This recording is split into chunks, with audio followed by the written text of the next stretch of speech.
안녕하십니까. 부동산 신문 읽어주는 공인중개사의 땅사고TV 임동성입니다. 한국경제신문이고요. 부동산 파트입니다. GTX 상록세 환영합니다. 안산 아파트값이 들썩거리고 있죠. GTX만 들어오면 들썩거리죠. 자, 서울 아파트 15주째 매수자 우위 시장입니다. 그래서 가격이 좀 하락하고 있다라는 소식이네요. 수도권 분양 가점 10점대 당첨 나왔답니다. 휴면빌 경기 이천 휴면빌 가사포레가 분양하고요. 분양가가 더 건축비 2.6 해마다 이 뉴스 나오죠. 분양가가 오른다는데 아파트 가격 하락을 기대하시는 것은 안 되십니다. 자, 쭉 나오고요. 서울시 다음 정부의 주택 보유 시장하나 거의 세제 개편 자문단 출범하고 있다. 내년에 지금 세금 폭등한다는 것은 매일경제신문입니다. 매일경제신문에 올해 이게 관련된 소식은 오늘 요거 지금 한번 자세히 봐보겠습니다. 세금 폭등한다고 그러네요. 자, 대선 이후 매입 호기가 온답니다. 서울 아파트 시장 15주 연속 매수자 우위 시장이 되고요. 서울시 올해 공시가격 30% 이상 상승 전망합니다. 이러니 부청약이지 서울 분양가 시세 대비 1,500만 원 저렴. 쭉쭉 개봉력 나왔습니다.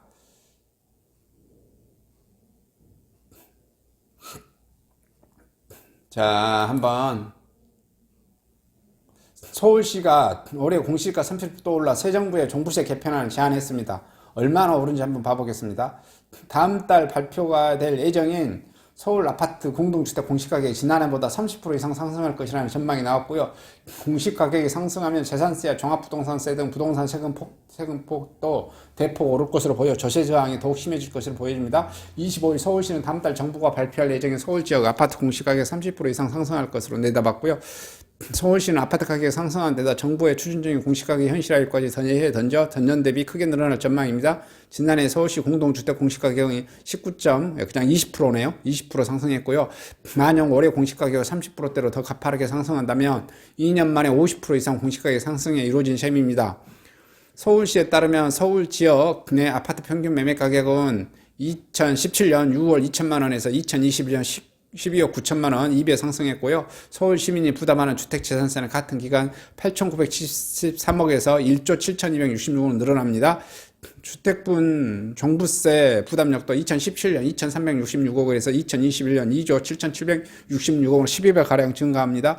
올해 공시가격이 30% 상승할 경우 개별 주택의 보유세 부담도 크게 늘어날 것으로 예상되는데요. 가령 서울 성동구 A아파트 전용 84제곱미터 34평 공시가격이 지난해 11억 5,400만 원에서 올해 30% 올라 15억 2천만 원이 15억 20만 원이 된다고 가정했을 때 만 60세 미만 5년 미만 보유일 경우 1주택자라 하더라도 올해 보유세는 지난해 371만 원에서 666만 원으로 2배 가까이 늘어납니다. 한편 서울시는 시민들의 보유세 부담이 전년에 이어 급증할 것으로 예측될 만큼 외부 전문가 10명으로 구성된 세제 개편 자문단을 만들기로 했습니다. 자문단은 재산세와 종합부동산 개편안을 완성하고 세제 개편안을 차기 정부 대통령의 인수위원회에 건의할 계획입니다. 아울러 1주택자, 실거주자, 은퇴자 등을 적극 보호하기 위해 세액공제도 신설도 차기 정부에 건의할 예정입니다. 서울시는 우리나라 국민의 보유세 부담률이 선진국에 비해서도 높은 수준이라는 입장입니다. 한국의 국내 총생산 GDP 대비 부동산 보유세 비중은 2020년 기준으로 1.04, 이미 OECD 평균 0.99로 상회하고 있는데 이어 2021년 대폭 강화된 종부세 등을 반영하면 1.22% 상승할 것으로 예측됩니다. 서울시는 실거주 1주택자까지 세금 부담이 가중되고 있고 특히 조세 부담 능력이 없는 은퇴 고령자의 세부담 증가는 심각한 문제라며 2009년 이후 변화없는 주택분 재산세 세율 체계를 전면 개편하고 세부담 상환 비율을 합리적으로 조정하자는 방안을 차기 정부에 건의할 계획이라고 밝혔고요. 서울시가 부동산 세금에 대해 목소리를 높이는 것은 이번이 처음이 아닙니다. 오세훈 서울시장은 지난해 4월 취임 직후 공개적으로 공시가격 동결을 요구하기도 했고요. 다만 지방자치단체로서는 지방세인 재산세를 일부 조정하거나 공시가격 산정 오류를 찾아내 정부를 압박할 수는 있어도 최종 결정권을 가진 정부가 움직이지 않는 한계가 존재합니다. 이제 딱 보면은 윤석열 후보가 그렇게 말한 거죠. 약탈 정권. 지금 현재 보면은 세금 같은 경우 재산세나 종부세에서 이게 이제 한 채를 기준으로 했을 때 이런데 두 채 기준으로거나 법인으로 했었을 때는 특히 법인 같은 경우는 6%니까요. 15년이면은 아파트를 아예 그냥 통으로 다 뺏어간 거예요. 15년도 안 되겠죠. 왜냐하면 종부세만 해서 뭐 6% 때리는 거예요. 재산세까지 하면은 한 12년, 13년이면은 모든 재산을 가져가는 겁니다. 국가가 강도나 다름없습니다. 국가가 총을 안 든 강도, 뭐 칼 안 든 강도라고 그래야 되나? 국민의 재산을 강탈해가는 정권입니다. 이런 정권은 저는 없어야 된다고 생각합니다. 개인적인 생각입니다만은 뭐 각자 다 다른 의견이 있겠죠. 강탈 당해본 사람은 그냥 느끼실 거예요. 강탈 당해본 사람들은 느끼실 것이다. 그래서 물론 이제 집이 무주택자거나 집이 한 채만 가지고 있는 사람들은 크게 뭐 못 느낄 것인데 두 채 이상 가지고 계신 분들이나 법인으로 아파트를 가지고 계신 분들은 이제 그걸 느끼시겠죠. 어찌됐든 이렇습니다. 그래서 저항감이 엄청 심하게 나올 것 같아서 아마 다음 정권에는 이거에 대해서 뭐 되실 것 같은데 아마 뭐 이재명이 당선되면은 세금은 더 뜯어낼 겁니다. 왜냐하면은 말은 세금을 뭐 줄이겠다고 하는데 세금 체계를 뭐 배당을 해주네 뭐 이렇게 말을 하잖아요. 이게 말장난입니다. 배당을 해주겠다. 배당을 하려면 어떻게 해야 돼? 주는 사람만 입장하는 거죠. 그럼 뜯어낼 사람은 문재인 같은 경우 세금 안 올린다고 했잖아요.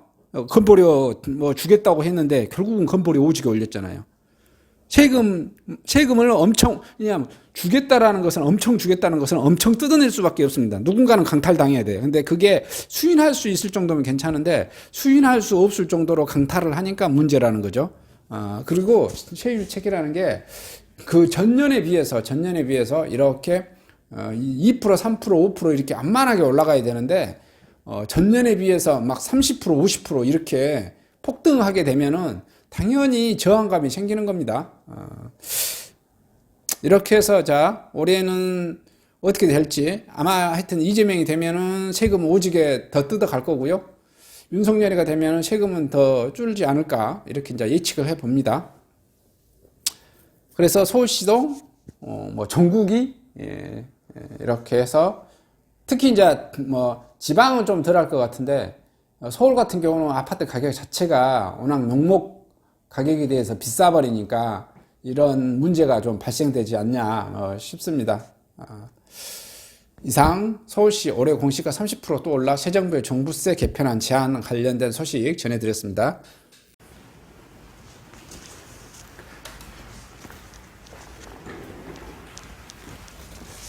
안녕하십니까? 저는 네이버 카페 빛가람 혁신도시 카페를 운영하고 있는 카페직이고요. 카페 활동하고 있는 카페 부동산입니다. 나주 혁신도시에서 기반으로 하고 있습니다. 상가, 토지, 아파트를 전문적으로 하고 있고요. 또 삼성화재도 같이 활동하고 있습니다. 상가 통해서 임대차 매매하신 다음에 화재보험 같이 가입하시면 중개수수료 절반 정도 할인해 드립니다. 그리고 삼성화재의 그 의료실비, 운전자 보험, 자동차 보험, 화재보험, 적금, 치아보험, 연금보험, 상해보험, 통합보험, 자녀보험, 간병보험, 당뇨보험 이런 것도 모두 한꺼번에 취급하고 있습니다. 보험을 또 가입하게 되시면 또 이렇게 저를 통해서 상가 이렇게 임대차 내시고 하시면 네이버 카페 빛가람 혁신도시 카페에 홍보를 해드리고요. 유튜브에도 이렇게 홍보를 해드립니다. 그리고 이벤트 행사를 해서 여러분의 매장에 손님들이 찾아갈 수 있도록 이렇게 해드리고 있습니다. 물론 이벤트 비용은 제가 부담해 드립니다. 저를 통해서 많은 사업 같이 윈윈할 수 있도록 도움을 주셨으면 감사하겠습니다.